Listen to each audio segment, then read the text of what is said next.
Hello again people, welcome to my channel. So today in this video I will be comparing these 5 computers that I have. All these computers except 775 processor which includes Core2Quads and Core2Dues, except for the one on the far right which accepts second generation Core i series processors. The two computers on the left are OEM built computers from Lenovo and Dell. These computers are ready-made. They have components directly installed from the manufacturer such as HP, Dell or Lenovo. The three computers on the right are custom built computers. In these computers you get to choose the components by yourself and then install these components into the chassis by yourself. I was also going to include this AMD computer into the comparison. This was my first gaming computer, but unfortunately I was not able to start this computer. It was giving blank screen, and it has a AMD X2 4200 plus dual core processor.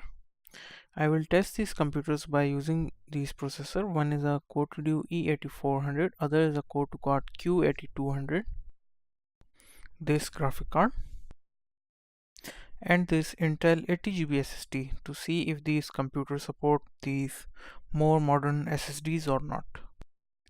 One thing to note about these pre-built computers is that they use lower quality power supplies, and by holding these power supply in hand, I can feel the OEM power supply is way lighter than this aftermarket one, and the aftermarket one is built more robust than the OEM one.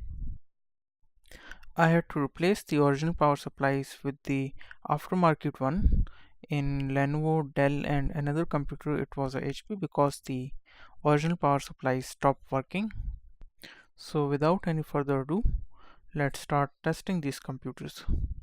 So we will start our test with this Lenovo. Its model number is A926490. It has an Intel 946GZ chipset, and it only supports 65 nanometer node Core2Due processor and doesn't support Core2Quad at all. The one I have has a Intel Core2Due E6600, has a 2 GB DDR II Ram, 80 GB hard drive, and the OEM power supply was broken in it, so I had to replace it with the aftermarket one. The front of the casing with basic I/O ports.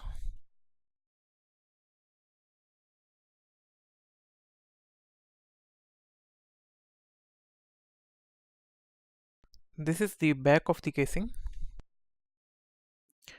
This Lenovo desktop comes with these rubber inserts for the fan instead of screws to reduce the noise and vibrations. The side panel of the Lenovo has a toolless design for opening it. You just have to press this button and slide the case backward. This is the inside of the Lenovo. Here are the basic PCI Express and PCI slots, 2 SATA ports, 2 slots for RAM. Here is your hard drive, and it also has a built-in speaker. And this is the power supply. It is the aftermarket power supply because the OEM one was broken.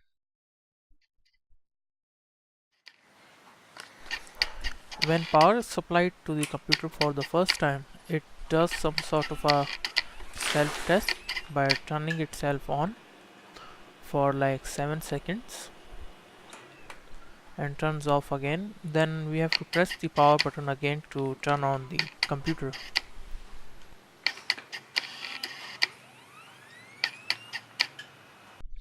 Now we will access the BIOS of the Lenovo. In order to access the BIOS, we need to first press enter.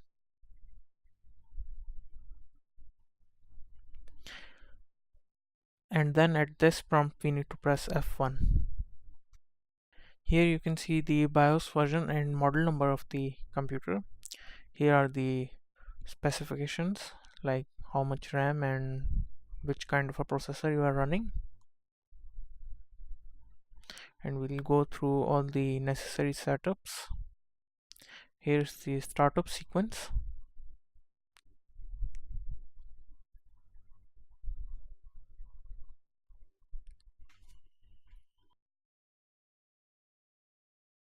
Now we will see how long does the Lenovo takes to boot to the Windows. The Windows is installed in a 80 GB SSD drive.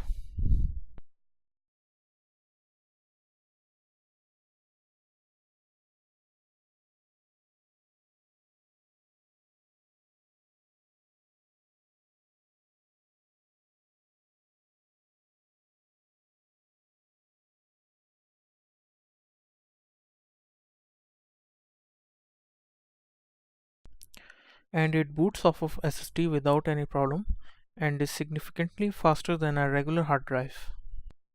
Now we will put Core2Quad processor in the Lenovo and see if it boots up or not. The processor is in the slot. Now we will turn on the power button on the power supply.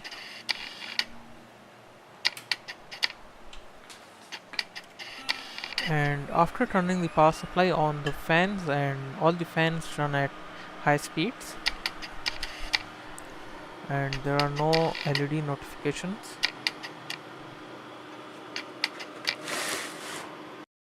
And there is no display on the LCD, so it means that this Lenovo doesn't support Core2Quad Q8200.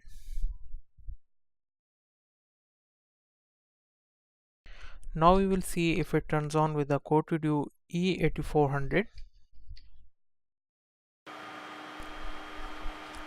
And again same symptoms with the Core2Due E8400.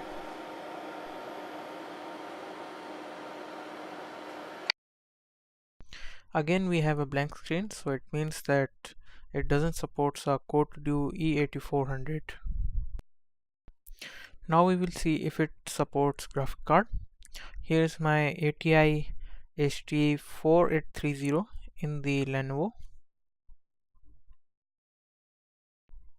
and it boots up without any issues with the graphic cards installed in it. Now we will test the Dell Dimension E520. It is based on Intel G965 Express chipset, and it supports processors that are made on 65 nanometer node, and these processors would be the E6000 series, which will be both Core2Quad and Core2Dues. The one I have has a Core2Due E4400, 2GB RAM and 80GB hard drive. Another thing to note is that it only supports single slot graphic cards, doesn't fit the dual slot graphic cards because the dual slot one interferes with the CPU heatsink. And another disadvantage of this CPU is that it is significantly heavier. It is heavier than the rest of the computers that I have on the comparison. Now we will start with the front of the Dell case. It has the basic I/O ports and the power button.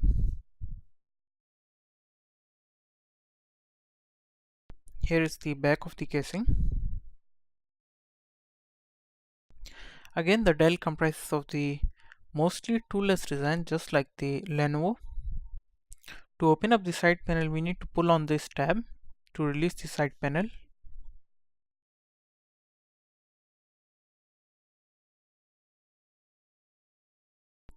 This is the inside of the Dell. Here is the graphic card slot, two hard drives, place for the hard drive. Here is the huge heatsink.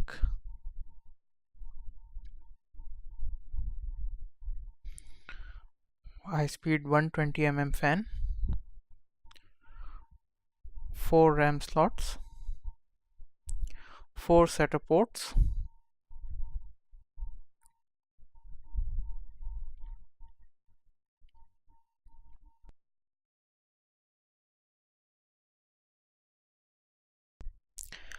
place for the CD-ROM, and here's the power supply.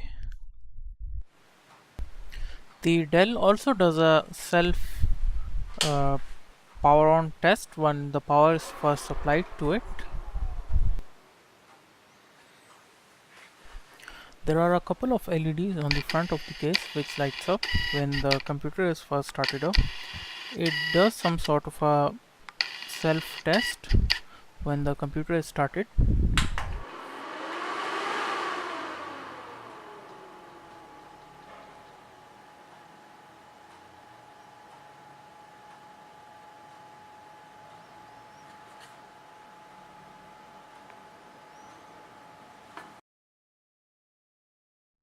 Now we will go through the BIOS.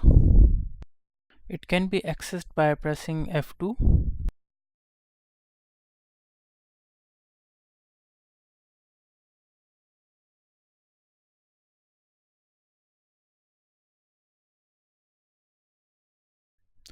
All the information is on the screen, like the BIOS version and the model number. Here's the processor, Core2Due E6420.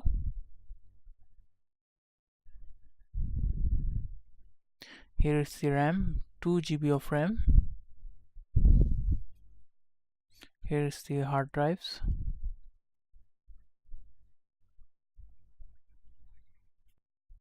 Now we will see how long it takes to get to the desktop after booting it up. I am booting up the Windows from the SSD drive.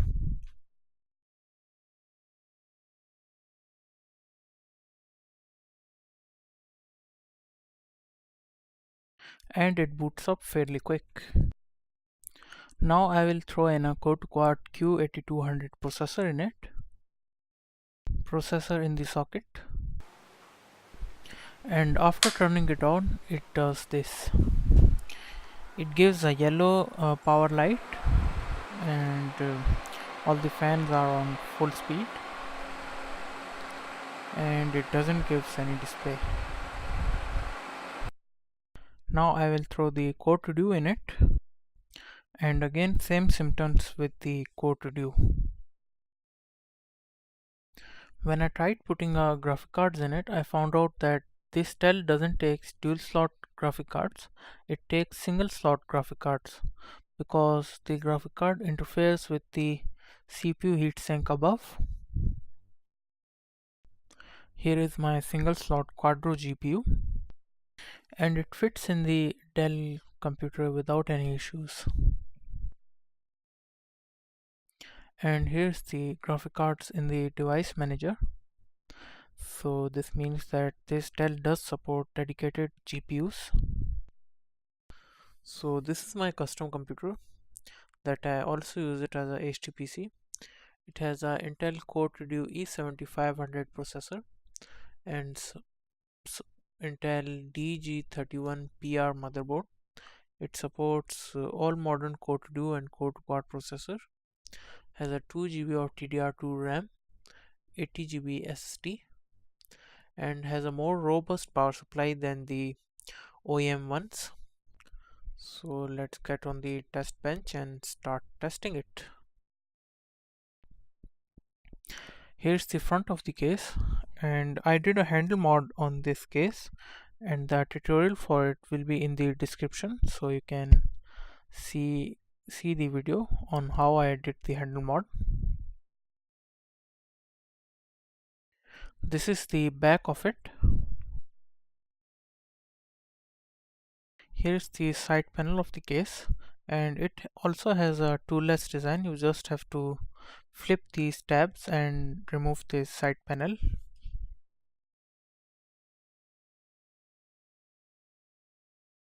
Here's the inside of it. It has a Intel DG31PR motherboard, has 4 SATA slots, 2 RAM slots, and this is how it looks like. Now we will go through the BIOS of the computer. The BIOS can be accessed by pressing the F2 key, As you can see, it is running the Core2Due E7500.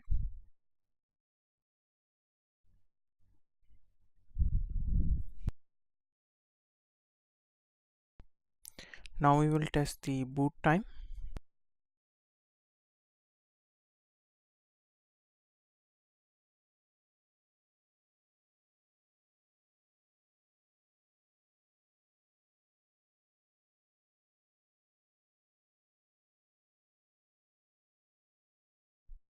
And it boots off of SSD without any issues. Now I have put the Core2Quad processor in it and my graphic card, and again it boots up with the Core2Quad processor and the graphic card perfectly fine.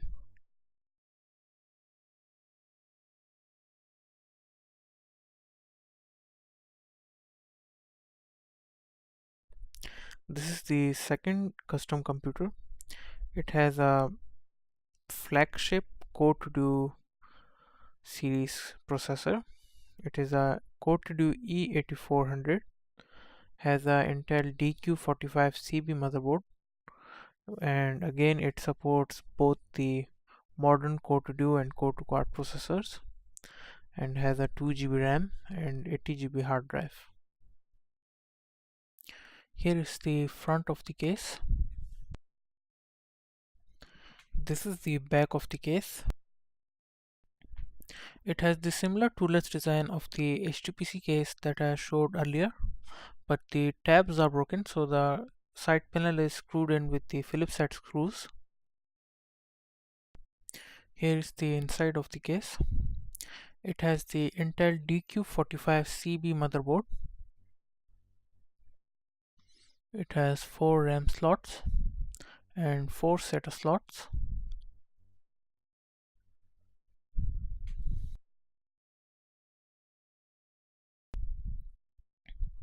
Now we will access the BIOS of the computer, and here you can see it is running the Core2Due E8400 processor and has 2 GB of RAM.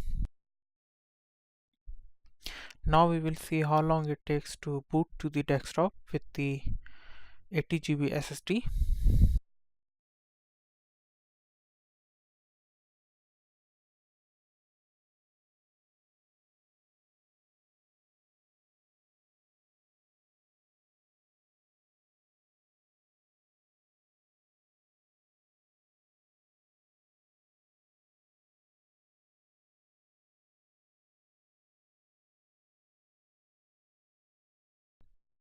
Again, it boots up faster just like the rest of the computers. Now I have put the Core2Quad processor and the graphic cards in it, and it supports the Core2Quad processor and the graphic cards as well.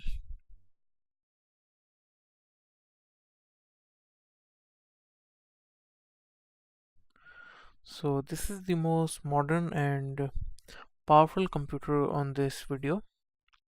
It has a Intel G850 dual core processor and has a Asus P8H61MLE motherboard.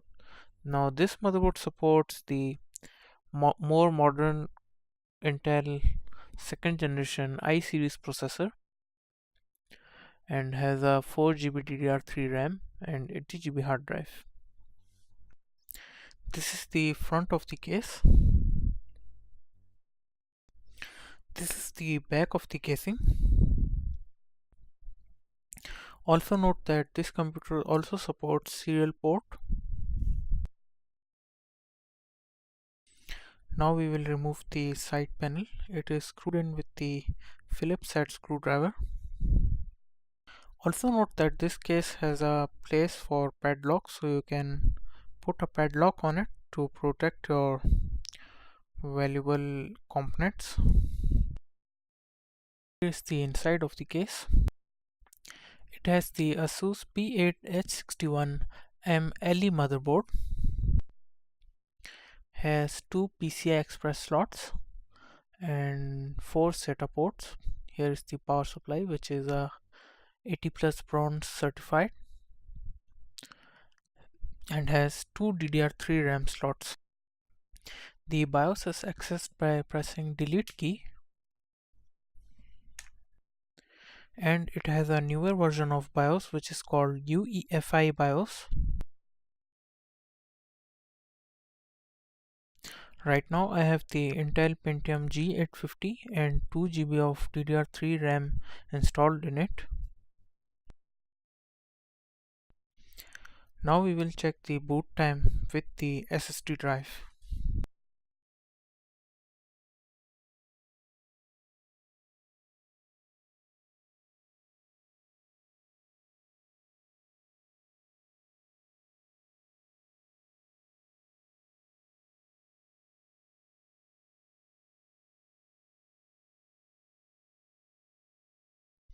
And it boots up faster. So after doing this test with these computers, if anyone wants to buy an older computer for older games and for video editing or using softwares like Photoshop or Adobe Premiere, then I would suggest to go for the custom built computers, because these computers support modern Core2Due and Core2Quad processors and modern graphic cards. But these pre-built computer like this Dell and Lenovo, they don't support modern Core2Due and Core2Quad processors, and this Dell doesn't even support the dual slot graphic cards. That would make them very limited for playing games of Core2Due and Core2Quad era, and for some applications as well. And because of all these limitations, I wouldn't spend more than $15 on this pre-built computer like this Lenovo, Dell or HP.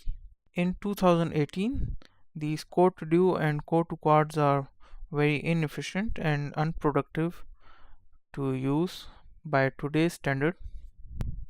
And if anyone wants to spend $50 on these old computers, then I would suggest to go for the newer one. There are more better options available for like $100, and the newer computer would be more powerful and efficient than the Core2Dues, and also they will be covered by warranty, so if anything goes wrong with it, one can claim the warranty.